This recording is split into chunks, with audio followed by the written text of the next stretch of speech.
नमस्कार and welcome to Aurofin global report. दोस्तों, recently ये बहुत ही ज़्यादा इंटरेस्टिंग न्यूज़ है। ये बहुत ही ज़्यादा शॉकिंग न्यूज़ है। ये आप लोग ऐसा कह सकते हो, इंडिया के पॉइंट ऑफ व्यू से तो बहुत ही ज़्यादा इंपॉर्टेंट न्यूज़ है। दरअसल हुआ क्या है, आप लोगों को पता होगा कि कतर में एक्स इंडियन नेवी ऑफिसर जो थे, 8 एक्स इंडियन नेवी ऑफिसर जो थे, इनको फांसी की सज़ा सुनाई गई थी आज से कुछ महीने पहले। और इस पे अगर आप लोग देखो तो कुछ भी खुल के नहीं बताया गया था। कतर ने इसमें कुछ भी नहीं बोला था कि क्यों ये सज़ा सुनाई जा रही है, क्या इन पे दोष है।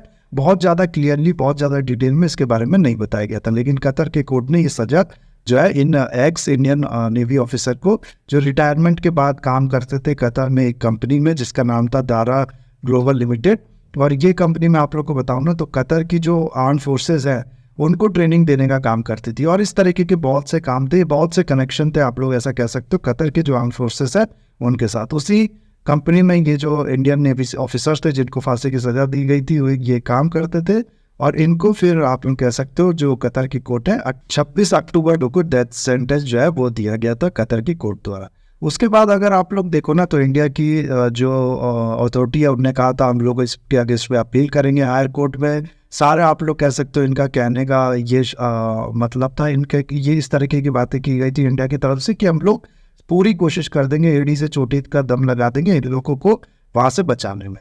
जो भी हो, इसके बारे में इस तरीके की बातें हुई थी। और आप लोग को पता होगा बहुत टाइम से ये न्यूज़ जो है ये बनी हुई थी। इसको लेकर बहुत सी न्यूज़ इस तरीके की आ रही थी। और यहाँ पर अगर आप लोग देखो ना, तो आप लोग को मैं थोड़ा और डिटेल में बताऊँ। हालांकि जैसा कि मैंने आप लोग को बताया कि इसके बारे में तो कुछ बताया नहीं गया था कतर की अथॉरिटीज़ द्वारा कि क्यों ये जो सज़ा है इनको दी गई है, क्या इन पे दोष है, इनका दोष है, क्यों इनको फांसी की सज़ा दी जा रही है। लेकिन कुछ आप लोग कह सकते हो इस तरीके की बातें होने लगी थी, इस तरीके की चीज़ें जो है वो न्यूज़ मीडिया जो वो पब्लिश करने लगा था कि इन पे इल्ज़ाम है कि इनने, आप लोग कह सकते हो, जासूसी की है इजराइल के लिए। आप लोग को पता होगा इजराइल यहाँ पर कंट्री है, और जितनी भी ये खाड़ी की मुस्लिम कंट्रीज है ना, इनके साथ इजराइल के रिलेशन अब तो खैर बहुत हद तक सुधर गए अब्राहम अकॉर्ड के बाद। लेकिन जितनी भी मुस्लिम कंट्रीज है ना, उनके साथ इजराइल के रिलेशन बहुत ज़्यादा अच्छे नहीं है। कतर के साथ अभी भी आप लोग कह सकते हो ये जो रिलेशन ये उतना अच्छा है नहीं।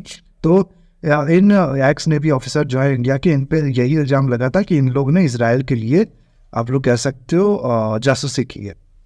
और यहाँ पर मैं एक चीज़ आप लोग को बताऊँ, अगर आप लोग को याद हो तो नवंबर में एक और न्यूज़ आई थी कि इटली की जो प्राइम मिनिस्टर है जॉर्जिया मेलोनी, इनको इंडिया में बहुत ज़्यादा पसंद किया जाता है। आप लोग को पता होगा जब भी ये इंडिया में आती हैं तो हमारे जो मीमर्स होते हैं इंडिया के, वो उनका बहुत ज़्यादा फ़ायदा होता है। आप लोग ऐसे कह सकते हो, वो मोदी जी और इनको कनेक्ट करके बहुत से मीम बनाते हैं।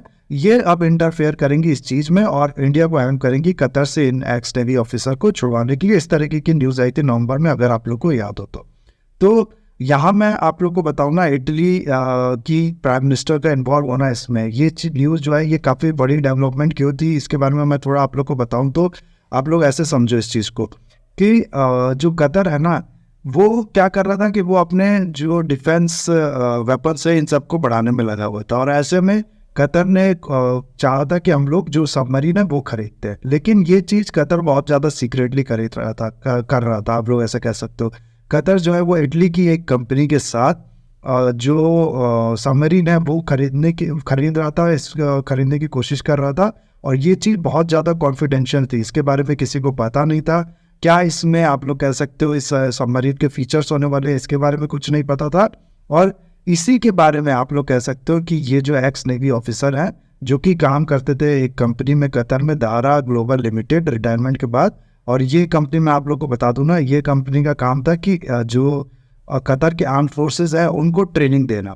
तो आर्म फोर्सेस के साथ कुछ इनके कनेक्शन थे इस कंपनी के, आप लोग ऐसा कह सकते हो। उसी कंपनी में ये नेवी ऑफिसर काम करते थे। और इल्ज़ाम ये था कि इनने इसी चीज़ का फ़ायदा उठा के इंफॉर्मेशन कलेक्ट की, और ये इंफॉर्मेशन जो है वो इसराइल तक पास की।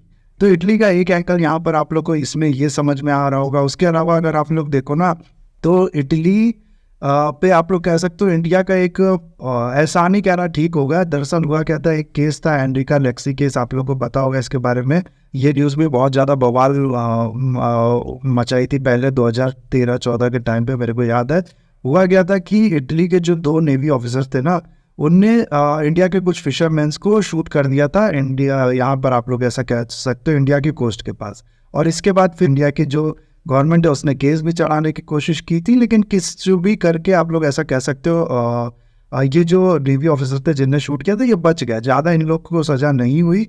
और ये आप लोग कह सकते हो इंडिया से चले गए इटली, कुछ इस तरीके से हुआ है। परमानेंट कोर्ट ऑफ आर्बिट्रेशन जो है उसने भी इंडिया के अगेंस्ट पर रूलिंग सुना दिया, लेकिन इंडिया चाहता तो इसको और अपील कर सकता था और आप लोग कह सकते हो इस केस के साथ आगे बढ़ सकता था, लेकिन इंडिया ने फिर इसके बाद जो इसमें आप लोग कह सकते हो आगे नहीं बढ़ा, इस चीज़ को यहीं पर छोड़ दिया। तो ये एक तरीके का आसान है इटली के ऊपर, चाहे ये कारण हो, चाहे जो जॉर्जिया मेलोनी है उनको बहुत ज़्यादा पसंद किया जाता है इंडिया में, वो कारण हो, चाहे जो इटली से अच्छे रिलेशन हो इंडिया के, जो भी हो। और बीच में इस तरीके की न्यूज़ आई थी, जैसा कि मैंने आप लोगों को बताया कि इटली की जो प्राइम मिनिस्टर है वो इंडिया की हेल्प करेंगी इन लोगों को छुड़वाने के लिए।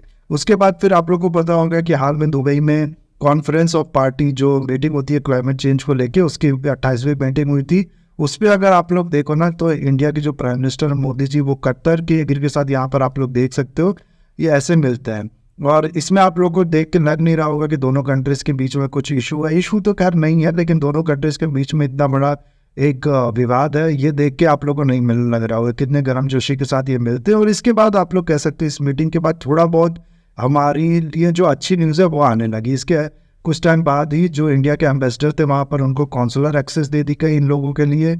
उसके अलावा फिर आप लोग कह सकते हो कि जो ईजीनेस है इन लोगों पे वो दिखाया जाने लगा। पहले तो मैं आप लोगों को बताऊं तो इनको काल कोठरी टाइप जेल में रखा जाता था, काफ़ी कड़ी इनको सजा सुनाई गई थी। लेकिन अभी ये न्यूज़ आई है 28 दिसंबर की ये न्यूज़ है, यहाँ पर आप लोग देख सकते हो कि इन लोगों को अब कतर की कोर्ट जो है उसने कह दिया है कि फांसी की सज़ा नहीं होगी, इसको कन्वर्ट कर दिया है, जेल टर्म में कन्वर्ट कर दिया। अभी इसके बारे में भी बहुत ज़्यादा नॉलेज नहीं है हमारे पास कि कितने टाइम के लिए ये जो जेल टर्म है वो इनको होने वाली है, लेकिन इनकी सज़ा जो है वो आप लोग ऐसा कह सकते हो बहुत ज़्यादा कम कर दी गई है। उसके बाद मैं आप लोग को बताऊँ ना, तो अभी भी एक उम्मीद की किरण आप लोग कह सकते हो बहुत ज़्यादा जगी हुई है। दरअसल होता क्या है ना कि कंट्रीज आपस में कई एग्रीमेंट करती हैं, जो प्रिजनर्स हैं उनको लेके भी बहुत ज़्यादा एग्रीमेंट करती है, एक्स्ट्राडिक्शन को लेके भी काफ़ी ज़्यादा एग्रीमेंट करती है। तो कतर और इंडिया का भी एक ट्रांसफ़र ऑफ प्रिजनर्स एग्रीमेंट है। दरअसल इसके अंदर कोई इंडियन या कोई भी आप लोग कह सकते हो प्रिजनर्स अगर कतर में अरेस्टेड है, कतर की जेल में है, और इंडिया अगर रिक्वेस्ट करे कतर से और कतर भी चाहती है वो ऐसा करना, तो ये उनको ट्रांसफ़र कर देती है इंडिया में, और इंडिया में फिर ये जेल टाइम अपना काट सकते हैं, या फिर इंडिया में आप लोग कह सकते हो इन पे जो भी प्रोसीडिंग होगी, जो भी वो होगा वो चलेगा।